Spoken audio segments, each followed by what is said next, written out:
Hello सभी को नमस्ते। मैं हूँ सिमी मांझी और मेरे यूट्यूब चैनल में आप सभी का स्वागत है। तो आज हम लोग जीपीएससी के सिलेबस के आधार पर हम पढ़ने वाले हैं भारत के मध्यकालीन इतिहास के बारे में। ओके, तो हमने मध्यकालीन भारत में हमें जो पढ़ने थे कुछ मैंने टॉपिक्स कंप्लीट करा दिए हैं। ठीक है, दिल्ली साम्राज्य के जो हम लोग को उस टॉपिक के पढ़ने थे अलाउद्दीन खिलजी। ओके, और तुगलक वंश का जो हमें पढ़ने थे वो मैंने ऑलरेडी पहले वाले वीडियो में कंप्लीट कर दी हूँ। जितने भी इंपॉर्टेंट क्वेश्चन है वो तो आप लोग मेरे प्रोफाइल में जाकर एक बार चेक कर लीजिए और देख ले। ठीक है, और उसके आगे जो हमें गजनवी थे, ठीक है, गजनवी वंश का वो भी मैंने कंप्लीट कर दिए और जो यूनानी लोग थे, ठीक है, वो भी मैंने कंप्लीट कर दी है। तो आप लोग एक बार जाके मेरे प्रोफाइल में चेक कर ले और देख ले। अगर आप लोगों को अच्छा लगता है तो मेरे वीडियो को ज़्यादा से ज़्यादा शेयर कीजिएगा। ओके, ठीक है, आप लोग सब्सक्राइब ना भी करें तो भी चलेगा, बट मेरे वीडियो को मिस ना करें। ठीक है, उसमें से होता है कुछ ना कुछ आपको नॉलेज मिल जाएगा। ओके, तो हम ज़्यादा लेट नहीं करते हैं और हम स्टार्ट करते हैं मुगल साम्राज्य। ओके, मुगल साम्राज्य में हमें पढ़ने हैं अकबर। ठीक है, अकबर पढ़ने हैं और बाबर पढ़ने। ओके, बाबर में हम लोगों को क्या पढ़ना है? पानीपत की लड़ाई। ओके, पानीपत की लड़ाई पढ़नी, अकबर पढ़ने हैं।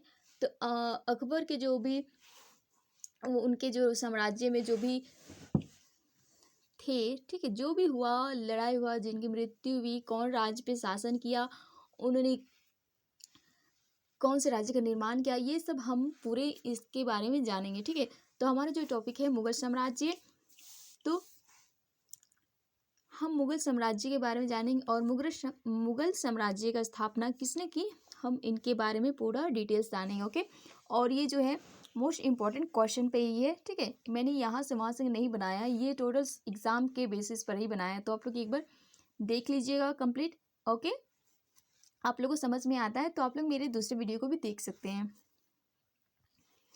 तुम स्टार्ट करते हैं हमारा जो टॉपिक है मुगल साम्राज्य। ओके, तो मुगल साम्राज्य का जो शासन था वो कब से कब तक था? तो ये 1526 ईस्वी से लेके 1857,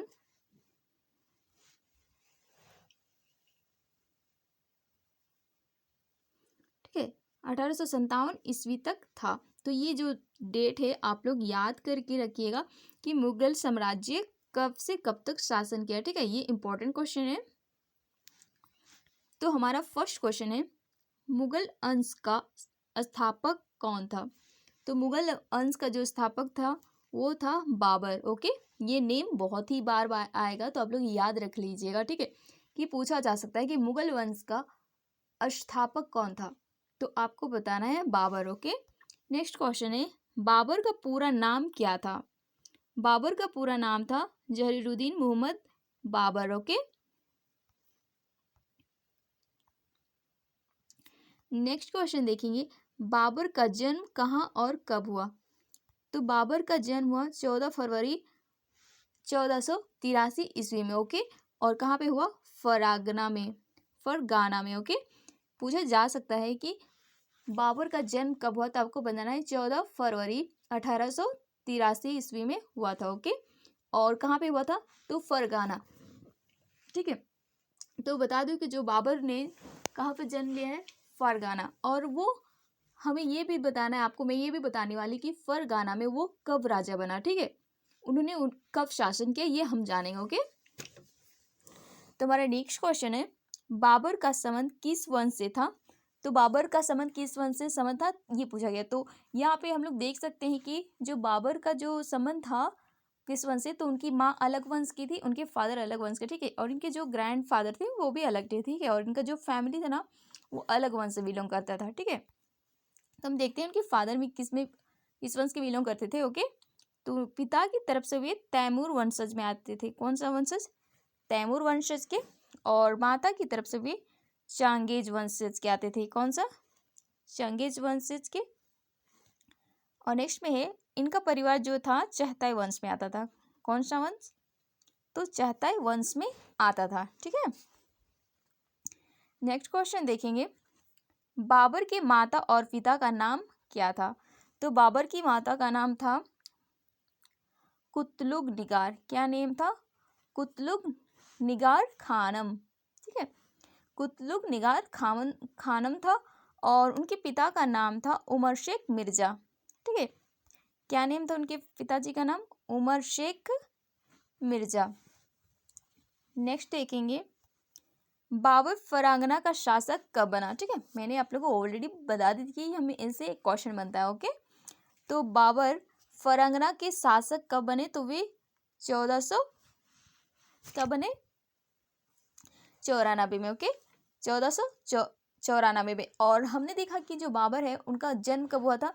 तो उनका जन्म हुआ था 14 फरवरी। ओके, 14 फरवरी 1483। ठीक है, 14 फरवरी 1483 में उनका जन्म हुआ था। ओके, और उन्होंने फरांगना में जन्म लिया था। और फरांगना का जो शासक है वे कब बने? तो वे बने 1494 में। ओके, ये मोस्ट इम्पॉर्टेंट क्वेश्चन है, ये पूछ सकते हैं एग्जाम में, तो आप लोग एक बार ये क्वेश्चन को अच्छे से याद कर ले। ओके, नेक्स्ट क्वेश्चन देखेंगे भारत पर आक्रमण करने के लिए बाबर को किसने निमंत्रण भेजा था? तो बाबर जो हैं उनको हमारे भारत पर आक्रमण करने के लिए किसने निमंत्रण दिया था? तो लाहौर के गवर्नर दौलती खान लोधी ने। ठीक है, ये भी इंपॉर्टेंट क्वेश्चन है कि बाबर को किसने भारत पर आक्रमण के लिए निमंत्रण किया था? तो है वो governor Daulat Khan Lodi. Okay, next question है दौलती खान लोधी के अलावा और किसने बाबर को भारत पर आक्रमण करने के लिए निमंत्रण किया था? तो इनके अलावा कोई और भी शासक थे जो इनको भारत पर आक्रमण करने के लिए निमंत्रण किया था। तो वे थे मेवाड़ के शासक राणा सांगा। ओके, शासक राणा सांगा। नेक्स्ट क्वेश्चन देखेंगे हम भारत पर बाबर का 5वां एवं अंतिम अभियान कब और किसके साथ हुआ? ठीक है, तो जो भारत में है जो बाबर है वे भारत में लास्ट टाइम वो कितनी बार आक्रमण किया था? उन्होंने टोटल 5 टाइम्स किया था। ठीक है, तो 5वीं बार जो उन्होंने आक्रमण किया था भारत में वो किन के साथ और कब किया था? ठीक है, ये हमको जानना है। तो जो बाबर है वे 5वीं बार जो भारत से आक्रमण किए तो वे 1526 में किए थे। कब? 1526 में। तो ये मोस्ट इम्पॉर्टेंट क्वेश्चन है, तो एक बार आप लोग इसको देख लीजिएगा और याद अच्छी तरह से कर ले। और आप लोग एक साइड से नोट भी रखें। ठीक है, तो उसमें आप लोग नोट कर सकते हैं। ओके, या तो वीडियो को आप लोग डाउनलोड कर लीजिए। ठीक है, पर ज़्यादातर अच्छा होगा कि आप लोग नोट कर ले ताकि आप लोग जब मतलब कि डाउनलोड नहीं किए हो ना, ठीक, या तो कभी आप लोग मिस नहीं करेंगे। ओके, तो हमने देखा कि भारत पर जो 5वां आक्रमण किया था बाबर ने, ठीक है, वो कब किया था? तो 1526 में। और किन के बीच हुआ था ये? इब्राहिम लोदी के विरोध। ओके, तो इन दोनों में किन बीच हुआ था? बाबर और इब्राहिम लोदी के बीच हुआ था। ओके, और इसमें जो विजय हुआ था वो हुआ था बाबर। ओके, नेक्स्ट क्वेश्चन है भारत में मुगल वंश की स्थापना कब हुई? ठीक है, तो भारत में जो मुगल वंश है उसकी स्थापना कब हुई? तो 1526 ईस्वी में हुई। कब? 1526 ईस्वी में। ठीक है, ये जो मुगल वंश का है बाबर, ओके, तो उन्होंने 5वीं बार जब भारत में आक्रमण किया, ठीक है, तो वो विजय हुआ ना। ओके, जब विजय हुआ और उन्होंने कब फाइटिंग की थी? तो 1526 में। ओके, तो उसी के बाद से भी मुगल वंश का स्थापना हुई भारत में। ओके, कब? 1526 ईस्वी में। नेक्स्ट क्वेश्चन देखेंगे बाबर ने किसे हराकर भारत में नींव डाली? तो बाबर है किन्हें हराकर भारत पे नींव डाली? तो वो थी इब्राहिम लोदी को हराकर। ओके, जो मैंने आप लोगों को ऑलरेडी ऊपर में बता दी है। ठीक है, किनके बीच में फाइटिंग हुई थी? तो किनको हराकर?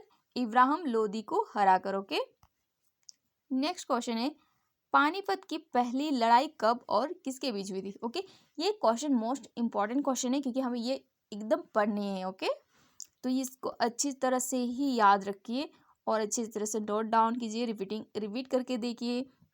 ठीक है, याद नहीं होता है तो आप लोगों को।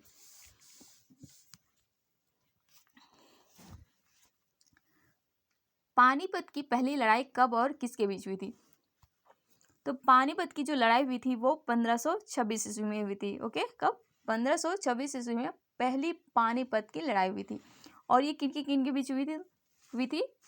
तो ये जो लड़ाई हुई थी वो बाबर और इब्राहिम लोदी के बीच हुई थी। ओके, और इसमें जो इब्राहिम लोदी थे वो पराजित हुए, ओके, हार चुके थे और बाबर का विजय हुआ था। ओके, नेक्स्ट क्वेश्चन देखेंगे, पानीपत की पहली लड़ाई में बाबर ने किस युद्ध नीति का प्रयोग किया था? तो उन्होंने जो लड़ाई किया था पानीपत का, ठीक है, पानीपत लड़ाई में उन्होंने कौन सी नीति का प्रयोग किया था? तो वे तुलगामा नीति का प्रयोग किया था, ठीक है। नेक्स्ट क्वेश्चन देखेंगे,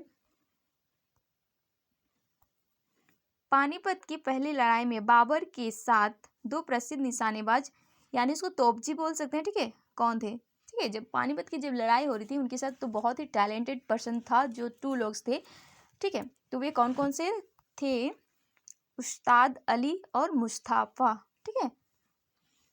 नेक्स्ट क्वेश्चन देखेंगे, भारत में सबसे पहले बारूद का प्रयोग किसने किया था? तो हमारे भारत में जो सबसे पहले बारूद का प्रयोग किया गया था वो बाबर ने किया था, ठीक है, बाबर ने किया था। और वे जो बारूद वे लोग यूज़ कर रहे थे बाबर, ठीक है, लड़ाई के लिए, तो उन्होंने ये जो बारूद है वो कौन से कहाँ पे यूज़ किए थे? तो वे तोप पे यूज़ किया गया था, ओके। और इनकी जो मृत्यु होती है ना वो इन्हीं की वजह से होती है, ओके, बारूद की वजह से ही होती है। नेक्स्ट क्वेश्चन देखेंगे, राणा संगा और भारत के दरबार बाबर के बारे में क्या सोचते थे? तो जो भारत के लोग हैं, ठीक है, राणा संगा और भारत के जो दरबार थे, ठीक है, वे लोग बाबर के बारे में क्या सोचते थे? बाबर के बारे में ये सोचते थे कि वे भारत पर आक्रमण करेंगे और अपने हिसाब से वे धन लूट कर अपने जो काबुल एरिया है ना वहाँ पे वापस चला जाएगा, ऐसा सोचते थे, ठीक है।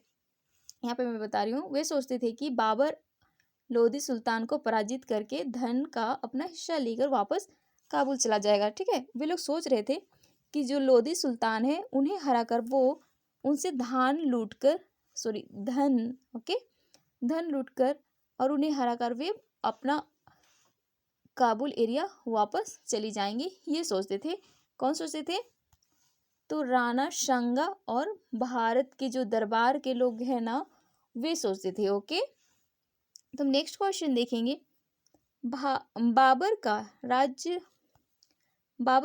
अभिषेक कब और कहाँ हुआ था? तो बाबर का जो राज्य अभिषेक हुआ था वो 27 अप्रैल 1526 में हुआ था। और कहाँ पे हुआ था? दिल्ली में, ओके।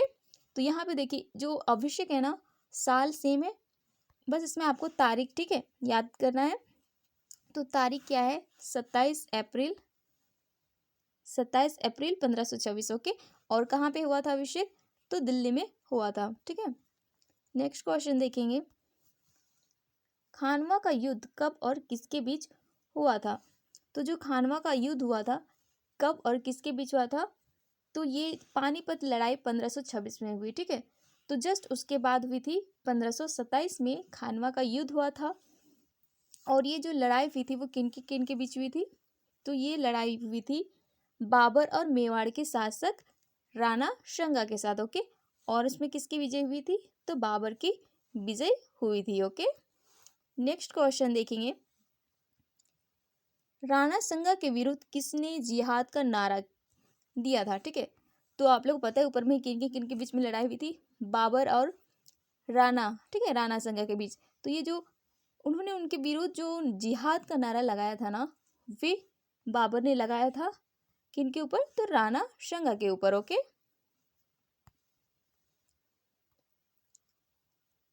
नेक्स्ट क्वेश्चन देखेंगे, चंदेरी का युद्ध कब और किसके बीच लड़ा गया था?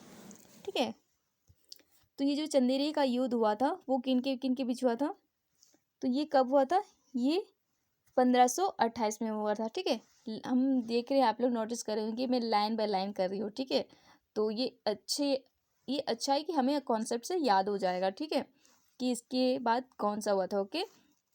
तो हमने देखा 1526 में पानीपत की लड़ाई हुई थी, ठीक है। और उस टाइम अब ये राज्याभिषेक में भी बैठे थे। कौन बैठे थे? तो किन राज्याभिषेक हुआ था किनका? बाबर का, ओके। और वे भारत पर शासक कब बने थे? 1526 में ही बने थे, ठीक है। तो यहाँ पे बोल रहा है खानवा युद्ध कब हुआ था? तो जो खानवा युद्ध हुआ था वे कब हुआ था? 1527 ईस्वी में, ओके। तो उस टाइम किनके बीच हुआ था? तो राणा संगा और बाबर के बीच हुआ था, ठीक है। तो सेम है, बोलेगी 1528 में किनके बीच हुआ था? तो ये जो 1528 में जो युद्ध हुआ था तो उस टाइम भी बाबर और चंदेरी की सूबेदारी सूबेदार मेदिनी राय के बीच हुआ था। ओके, तो देखिए यहाँ पे चंदेरी नाम से ही है, ठीक है। तो यही बोला है कि जो युद्ध हुआ था वो बाबर के बीच और चंदेरी के सूबेदार मेदिनी राय के बीच हुआ था। ओके, और इसमें जो विजय हुए थे बाबर। ओके, नेक्स्ट क्वेश्चन, खानवा युद्ध के विजय के बाद बाबर ने कौन सी उपाधि धारण की थी? ओके, तो जो खानवा है, सॉरी बाबर हैं, तो खानवा युद्ध में विजय करने के बाद उन्हें किस नाम की उपाधि दी गई? तो वो थी कांजी। ओके,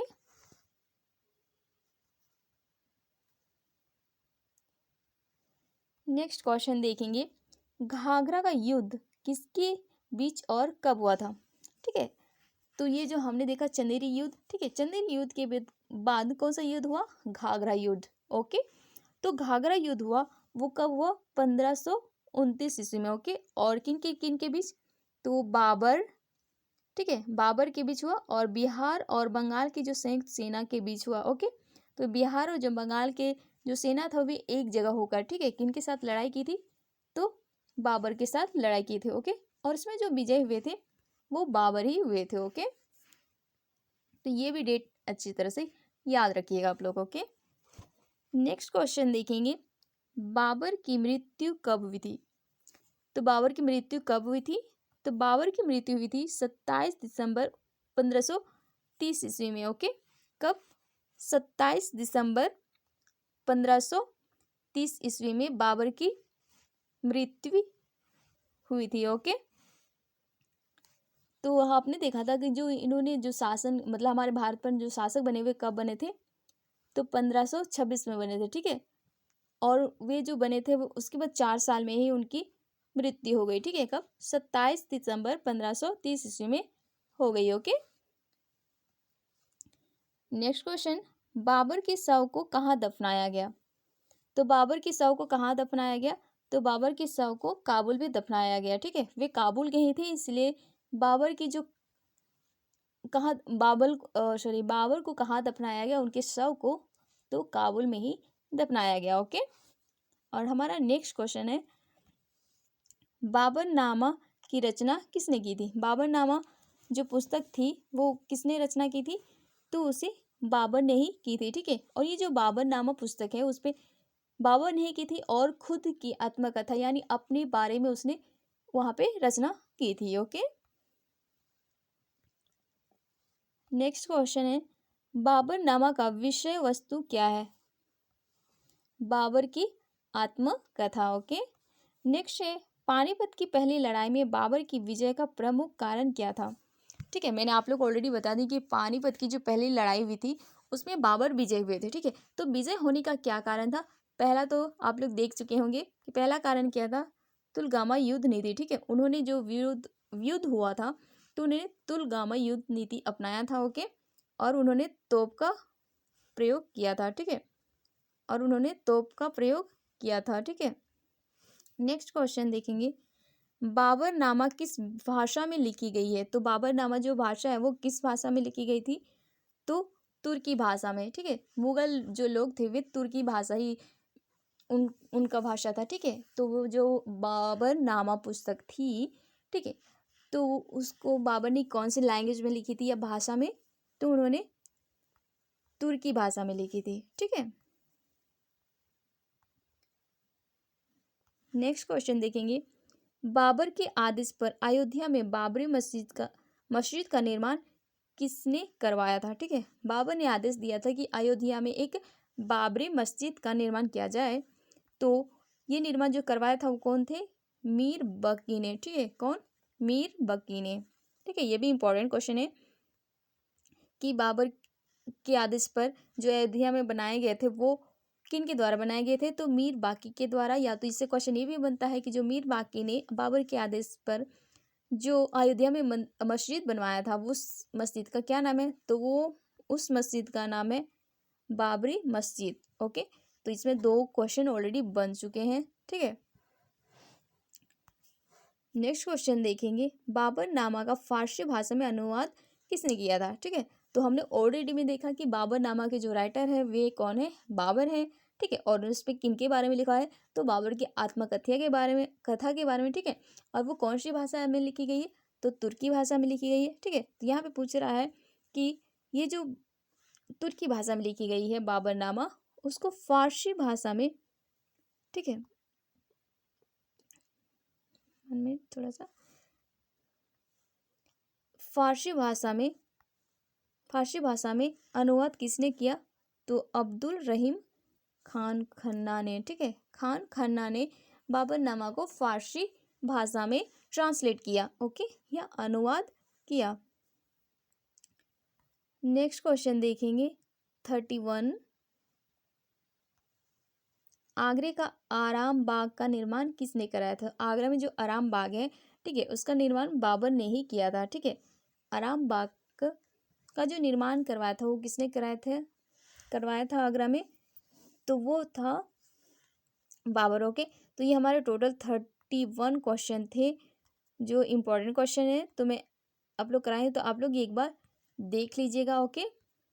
तो इसके बाद जो मैं आप लोग को एक्सप्लेन करने वाली हूँ वो भी मोस्ट इम्पोर्टेंट क्वेश्चन, तो वो हम लोग करने वाले हैं शेरसी पे, ओके। शेरसी सूरी जो कि हम लोगों को जीपीएससी सिलेबस के आधार पर पढ़ने हैं, ओके। ये हमारे टॉपिक्स और सिलेबस में है, ठीक है। तो हमारी ये जो मुगल साम्राज्य, ओके, बस इतनी ही टॉपिक थी, और बस ज़्यादा टाइम की नहीं, देखे 30 मिनट की भी नहीं है। तो आप लोग एक बार वीडियो को देख लीजिए अच्छे से, ठीक है, कंप्लीट हो जाएगी। आप लोग को इधर से ज़्यादा नहीं पढ़ने हैं, ओके। आप लोग सभी को पता है कि क्वेश्चन जो आने वाले टोटल 5 आने वाले हैं, ठीक है। तो एक बार वीडियो आप लोग देख लीजिए अच्छे से। अगर आप लोग अच्छा लगता है तो लाइक कीजिएगा, ओके, एंड शेयर करने की भी कोशिश कीजिएगा ताकि मेरे वीडियो को ज़्यादातर लोग देख सकें, ओके, और मेरे वीडियो लोगों को भी अच्छा लगे, ठीक है। एंड हम मिलते हैं हमारे नेक्स्ट वीडियो में, and thanks for all watching. And bell icon को प्रेस करें ताकि आप लोगों को मेरे वीडियो का नोटिफिकेशन मिल जाए, ओके।